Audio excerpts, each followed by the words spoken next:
In this video, I'm just going to give you an idea of how music notation works. I'm not going to teach you how to read music just yet. I'm not going to teach you any technical terms. You don't have to remember everything I'm going to tell you. I just want you to get a feel of what's going on in a music score so that hopefully next time you look at one, it won't look quite as scary as it might do right now. I'm going to do this using a really simple arrangement of Amazing Grace. This isn't the best arrangement of Amazing Grace you could play, so please don't learn it. I can teach you a much better one somewhere else. This is just one I wrote specially to show as many different aspects of music notation as possible. So if you haven't learned to read music yet, music scores can look pretty confusing, right?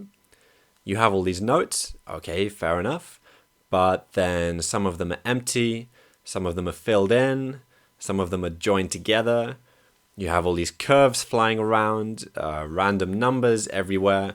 You've got bits of Italian words and it's not even an Italian tune, so what's that about? And what I'll do in this video is just go through all of those things one by one and explain what they do. But before I do that, I'll just play the piece all the way through and I'll make the notes appear as I play them. And this will really give you a good idea straight away of what's happening. So.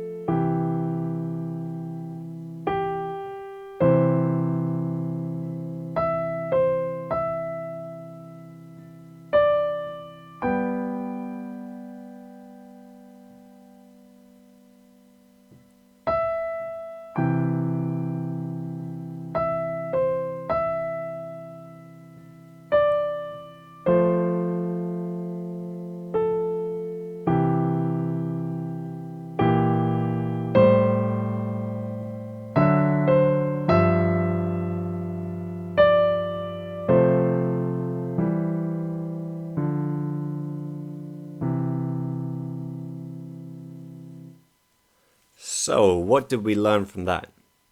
Well, the first thing you might have noticed is that you read music from left to right, just as you would read English or Spanish or Russian or a number of languages.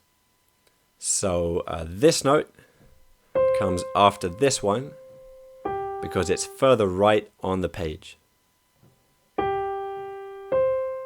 So, you read music from left to right, and when you get to the end of one line, you go to the beginning of the next one, just as you would in English.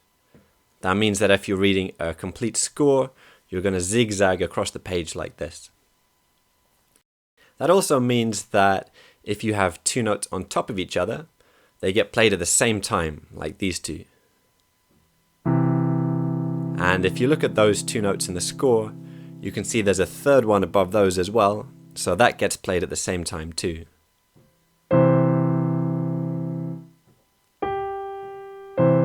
So those three notes get played at the same time because they're all on top of each other on the score. Well, the next thing you might have noticed is that I played the top set of notes in each line with my right hand.